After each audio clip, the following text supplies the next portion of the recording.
Thank you everyone for coming. My name is Seth Wolkenfeld. On behalf of Drew's family, his wife Helly, stepchildren Lily and Dylan, and his parents Ben and Janet, we appreciate everyone coming to share their grief and mourn with us.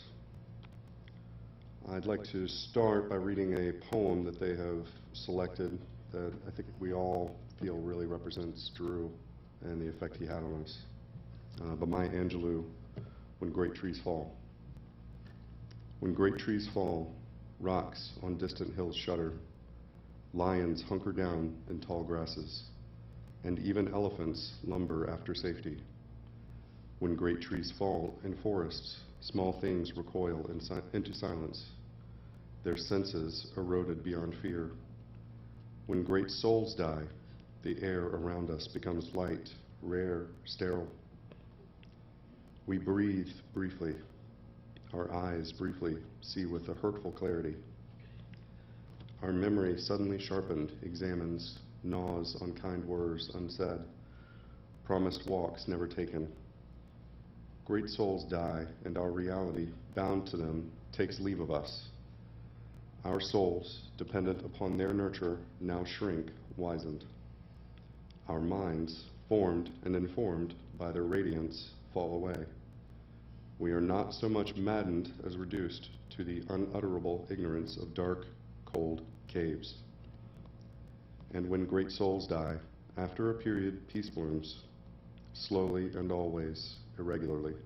Spaces fill with a kind of soothing electric vibration. Our senses restored, never to be the same, whisper to us, they existed, they existed.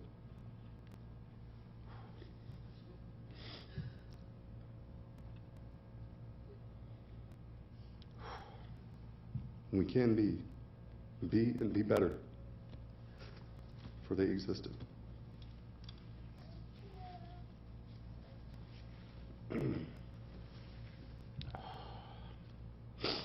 No really very good words in the English language to describe the relationship I had with Drew. We were friends, roommates, and fraternity brothers, but really we were more than that. Our wives both joke that we were like an old married couple. But we thought of each other as actual brothers, family we had chosen, not inherited. The first time I met him was my first day at UNC Charlotte. I had moved into a dorm and there was a floor meeting, like an orientation.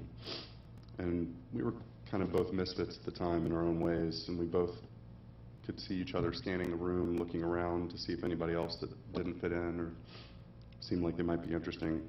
And when we glanced at each other, kind of at the same time, all it took was a subtle nod to kind of know that we were going to hang out after the meeting. And, you know, I don't think we knew that it would take off the way that it did, but, yeah, we knew that we would be friends. And this is usually when my wife or Helly jokes that our eyes met in a romantic gaze, and we knew in that moment we were meant to be. I think Drew was probably best known or most known for his strength and protective nature, but occasionally as a gentle intimidator when he felt it was needed. There was one time a bunch of us decided to go to South Carolina out partying, and when one of the fraternity brothers had had a few too many, Drew was tasked with helping to get him back into the car and get him home before he got into any real trouble. And it went well for the first little bit, but as we were getting closer and closer to the car, I think he started realizing what was happening and started getting a little more, we'll not say belligerent at that point, but he was getting ornery for sure. And once we got to the actual car, he realized what was going on, but before anything he could do, Drew basically just folded him right into the car. And that was, I think, what kind of set him off, was knowing that he was going to have to go. But at the time, Drew was driving a Toyota Celica from like the 90s. I don't know if you guys saw the car, but it was kind of like a Matchbox car next to him. Came up to about here. And the brother started getting verbal and acting like things were going to start turning south. And it did have a moonroof, but it was open. All it really took was Drew leaning over with his imposing figure and giving him a stern look to hear a, "I'm sorry." And after that, it was smooth sailing. We got a nice, calm trip home. But Drew also had a reputation as an instigator, not Not the bad kind, but the kind that made things interesting. He was always good at getting you into just enough trouble for it to be fun. Like he'd show up to a small gathering and all of a sudden it would turn into a small party, or he'd show up to a party and he'd make sure that that party went to the next level. And you always knew when things were about to get interesting, because he would look at you sideways with a nice little smirk. And there was a time when, I think one of the first times I saw that, I was still a pledge in the fraternity. A bunch of us went out to St. Stephen's Church to clean it as a thank you for allowing us to use it for one of our ceremonies. And on our way home, he's in his Celica, I'm in my car, which was a Chrysler New Yorker. He starts revving his engine and gives me that look at a stoplight. This is not a fair race. I'm in a Chrysler. I don't know if you guys know, but basically you put a propeller on the back and it's a boat. But unfortunately for Drew, he didn't see a highway patrol car that I did as we were taking off. And as we drove past, he had gotten so far out ahead of me that we saw him already on the side of the road and the patrolman getting out. We got back to the dorms, which was only a few-minute drive, but we were kind of surprised to see that he was only a minute or two behind us. We didn't really know what had happened, but it turned out the cleaning supplies had been in the back of his car. The patrolman happened to notice them. Maybe Drew happened to nudge towards the patrolman that they were back there, and he was able to explain what we were out there doing, so he never got a ticket for that. But he wasn't all stoic strength or useful hijinks. He also had a sensitive, caring side that he reserved for people and moments that meant the most to him. For me, this was when one of us would call, or when we still lived in the same city, come over to see the other. When we had happy news, we wanted to share it. When we had sad news, we wanted to commiserate. Or if we had a tough decision we wanted to talk through. We were each the person that we called on. But he also showed it with his wife, Helly, and surprisingly, to me anyway, with Lily and Dylan. For someone who said he didn't want children, he really enjoyed talking about them and enjoyed, I think, the relationship that he had built with them as one that he could try to guide them in their life. Even if he wasn't their father, he took a fatherly role with them. And he was committed to making sure that they would go to a good school if they wanted to, but most importantly that they would learn how to work hard and give themselves the opportunity to do anything that they wanted. And I also know that near the end, one of the few times I saw him smile was when Lily would hug him.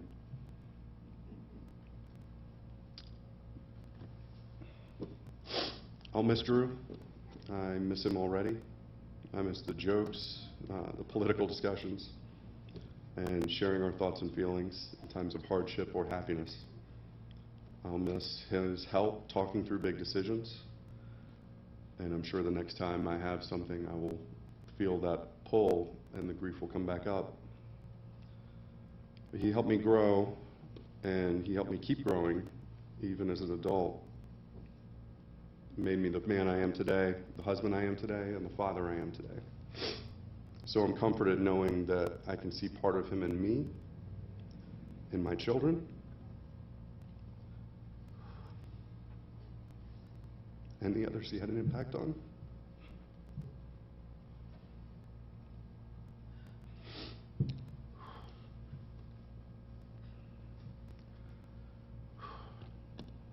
I loved him.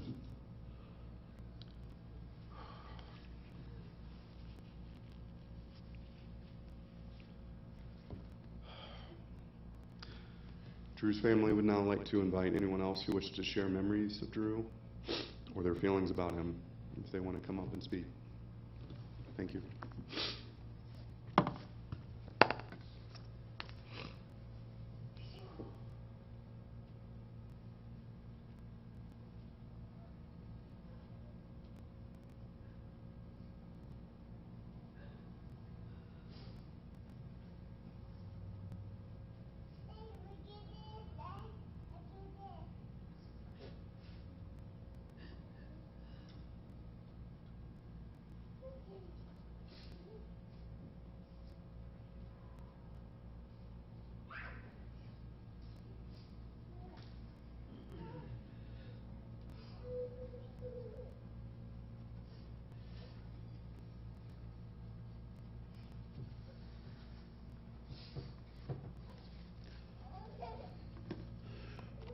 my brother, Drew.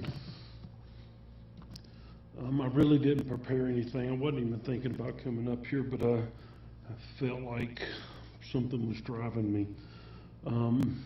Seth, he said a lot of things that just sparked in me, and how, for me, Drew was always the rock. Drew was always steadfast. You always knew what Drew was thinking. Drew would tell you what he was thinking. Most of the time it was that straightforward opinion of his, but every once in a while, like Seth said, he would tell you something that was just deep within him. And when he would speak, it would stay with you. As I get older, I find that a lot of my memories are starting to fail me. A lot of memories are not easy to grasp onto anymore. But it's those certain memories that linger behind that just mean that much more. And a lot of those are the memories that I had with my brother Drew. Drew was my little brother. And of course Seth was my, I don't know what you would call it, he was Drew's little brother. And so there are some funny stories.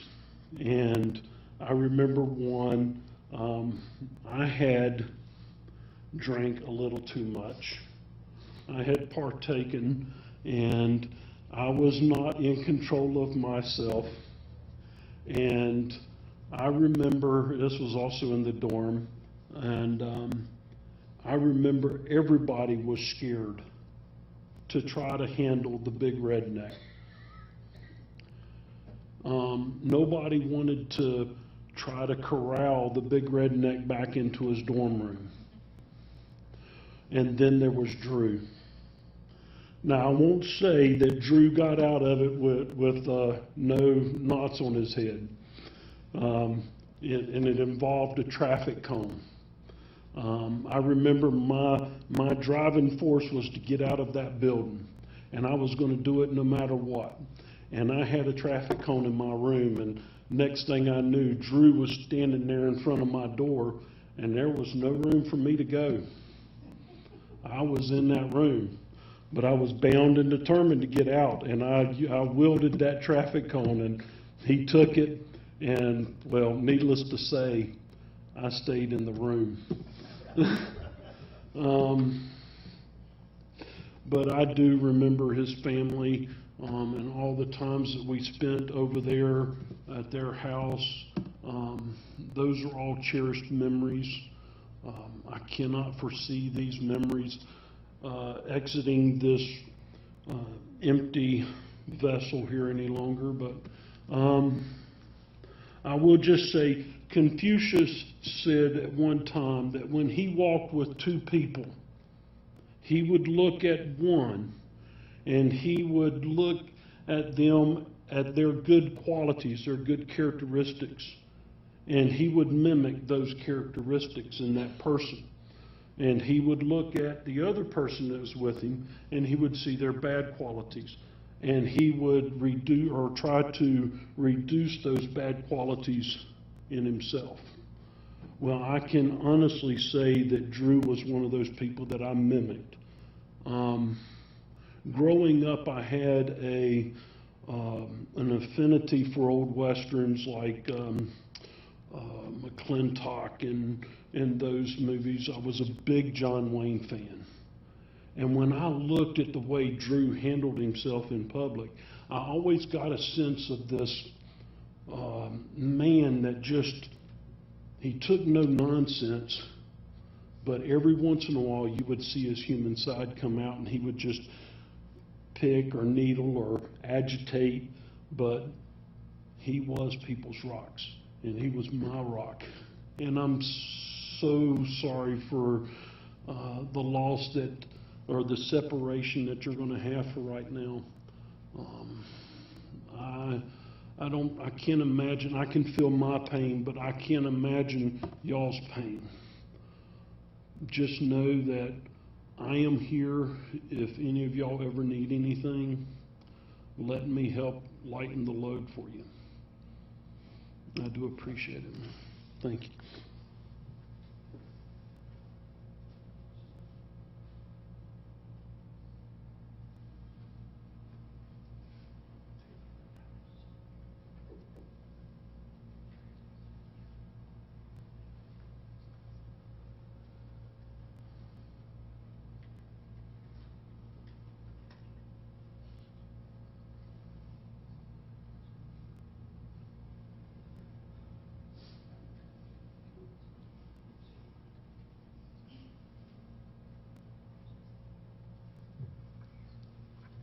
I don't know if I can get through this, but thank you all so much for being here. He was my boy, my big boy. But he was, you saw the pictures. I can tell you about every picture. And I can tell you what he was. I've told stories, and I promised I wouldn't tell stories. I write books, and I write history, so I'm going to stay away from all that. But I'll be glad to corner you in a room and tell you a story about Drew. Drew and his sister, Drew and his mama, Drew and me, Drew and his dogs, Drew and the Seth, Drew and Redneck. I'm sorry, you're Redneck, okay? But I just want to say thank you so much for being part of Drew's life. And I know that Drew was so thankful to have friends like you and loved ones like you. He loved hard. He was opinionated. He told you what he thought, including me. We went at it a few times, never physically, but we understood each other. We're both politically the same, believe it or not. I did not tell him what to think about things like that, and he did not tell me what to think about things like that, but we agreed on almost everything. He was a little stronger in his opinions than I was. But again, that was Drew. When you sat down with Drew and you talked with Drew, and when I sat with Drew and we talked, like you said, there was something always there. And I was so proud of him for what he went through from the time I coached him, I watched him, I was with him as much as I could be, never as much as I wanted to be. He never quite got to the point that he wanted to be in terms of athletics. I was a jock. His sister played ball, but Andrew worked hard at it.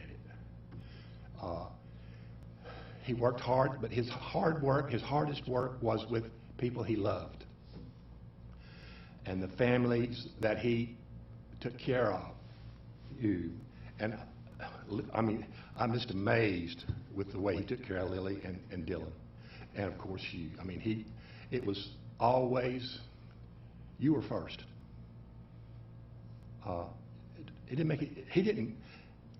Drew kept himself going for them, not for him. And he kept himself going through some hard times. And the person he loved most in this world, I'm sorry, was his mother. She loved him. I won't even go to the stories about when he was born. But anyway, she loved him and he loved her. And some of the last things he said was, Mama can take care of all of it.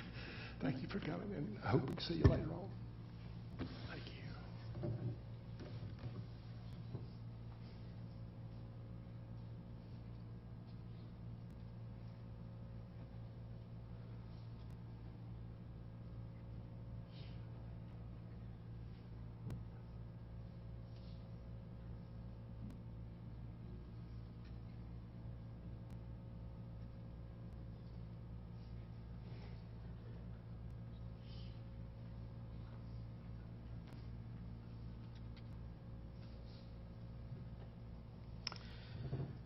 My name's Matt Horton, and like Seth and Tim, I was a fraternity brother with Drew, and I don't have any wisdom to share, but I do want to share some fond memories that I had with Drew, and being here, it's bringing back more of those memories, and riding up here, it's just a little over an hour drive. Getting back to some of those memories, and even talking to Drew's mom in the parking lot about Gold Hill, and about all the times that we had together, especially in our college years. As Tim talked about, with fading memories, there are some memories that really stand out. And when I think of Drew, immediately I think of Seth. I mean, those two, as far as I ever remembered, during college and after college, were really inseparable. And so I know this has got to be extremely tough on Seth as well. But I know he's been strong, and appreciate he and Tim for kind of keeping the rest of us informed about kind of how things were going, and about this event, and making sure that we were in a position to participate. But I do just want to talk real briefly about some of the great times that we had together. Seth and Drew both lived together on a number of occasions, as I remember, in a couple different locations. And I can remember the apartment on Harris Boulevard, not too far from school. I remember a lot of late nights playing spades, and that's where I learned to play spades. And I don't play it now, but I remember that being just such a big part of our entertainment at that time, and just had a blast doing it.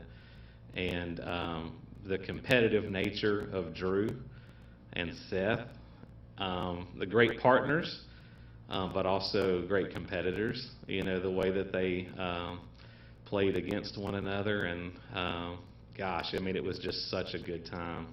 I can remember late nights going out to the swimming pool when the swimming pool was not supposed to be open for business. I'm talking wintertime. It didn't make any sense for us to be at the swimming pool. But gosh, we just had a blast. And I hope that those memories will continue to stay sharp, because it was just great times. And when you're growing up, I'm almost 45, so I was a little bit older than Drew.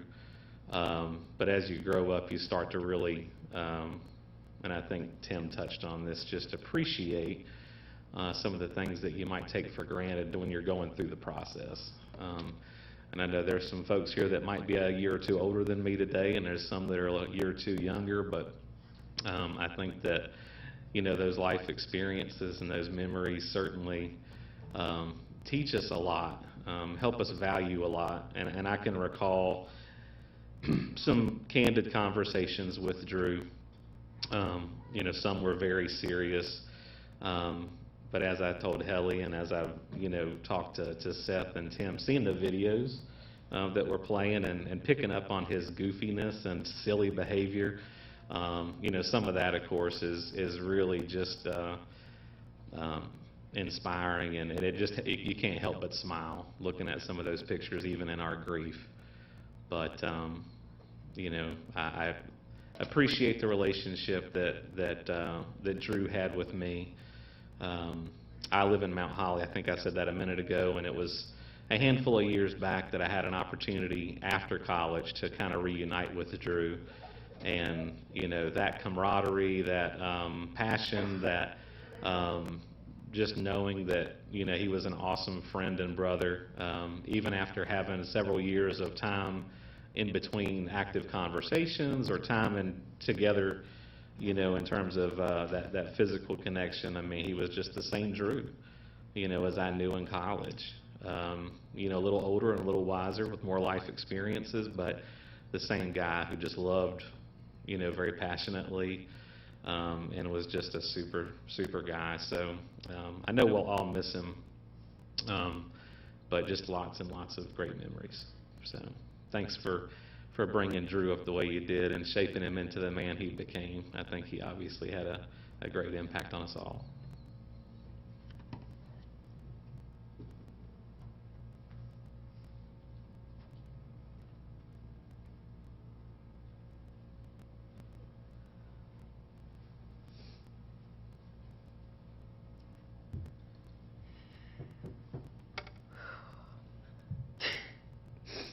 I know if I didn't come up here now, that I would regret it.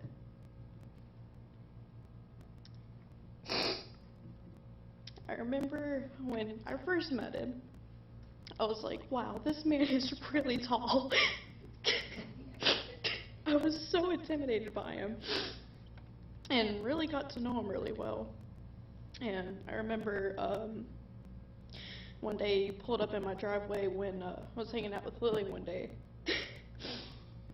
And I was like, I really like your car. And there was a nice little curvy road we had to go down most of the time, and he was like, hold on, watch this. And sometimes we would be going on two wheels, just going around the curves. And just blaring music, absolutely just crazy. And I know some of the late nights we would stay up till God knows how long, early in the morning. And I definitely remember coming over, and you know, it'd kind of be like a family gathering in a way. And he was like, hold on, just give me a second. And he got this big box of cards, and I was like, what is this? He's like, oh, this is Cards Against Humanity. He's like, let me tell you how to play it. So I remember just most of the nights we would be sitting there, and I would have to nudge Lily. I was like, Lily, what does this say? I don't really know what this says. And he was amazing. And honestly, I kind of seen him as a father figure in a way too. I mean, he gives some really good advice most of the time. And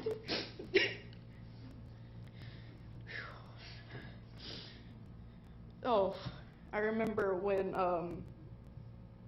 y'all was living somewhere, I don't remember where it was, and we was hanging out, and just the look on Dylan's face every time he would walk in the room, he was so intimidated by him.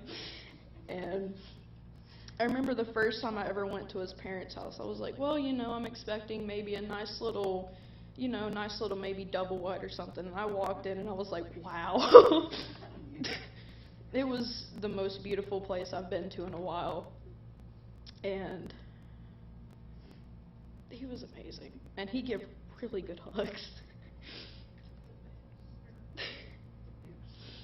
And I remember me and Lily would be hanging out in a room, and it seemed like every time he would walk in, he always had some joke or something funny to say to us. And usually most of the time we'd be sitting there laying with each other, and he's like, I swear, every time I walk in this room, y'all are laying either on each other or just, you know, just random places. And we had some really good nights, though. And I really feel bad that I didn't get to see him before then, because COVID hit, and I never really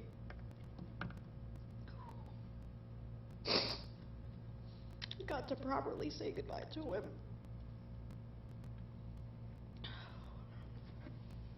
But I did love him to death, though. I never really told him, you know, hey, I love you or anything, but I loved him.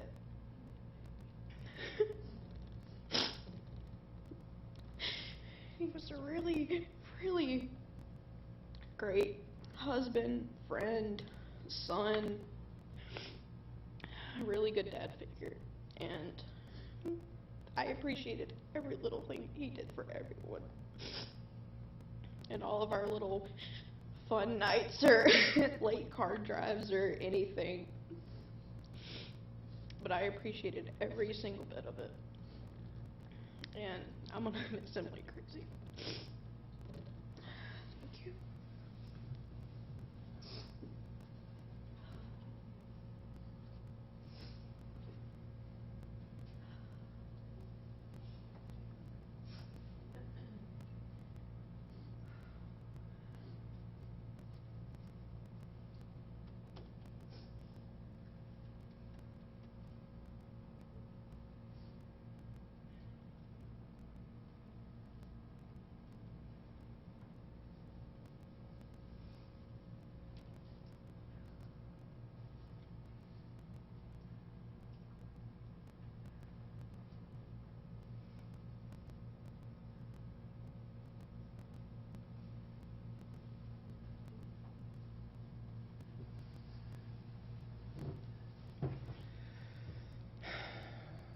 I originally wasn't going to say anything. Out of everybody who's been up here, I spent the least amount of time with Drew. But I think not enough people have commented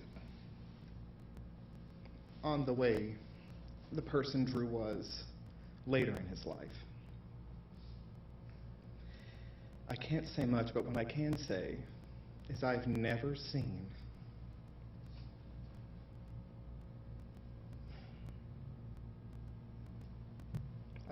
two people express their love for each other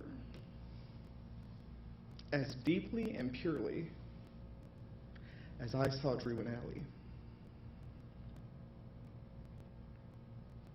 And no one talked about that enough. And that's because everybody told us these wonderful stories about Drew in the past. But that needs to be highlighted too. Now, in my line of work, I do this kind of thing a lot, but in most contexts, the singer isn't the one singing. It comes from somewhere else.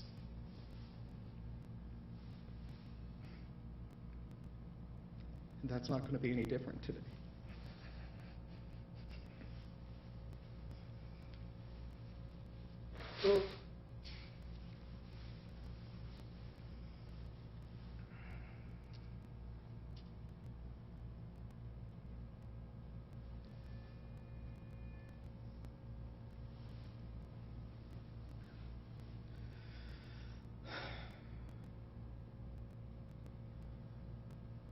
Wise men say only fools rush in,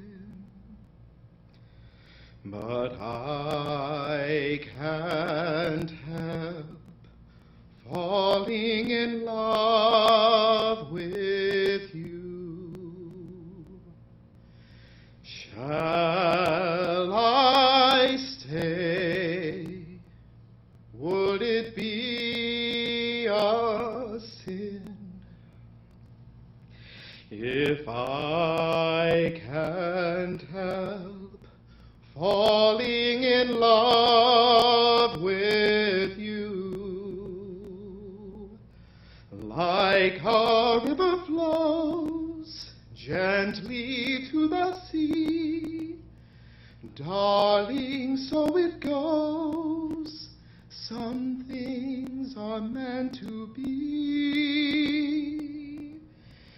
Take my hand, take my whole life too, for I can't help falling in love with you. Like a river flows gently to the sea, darling, so it goes. Some things are meant to be.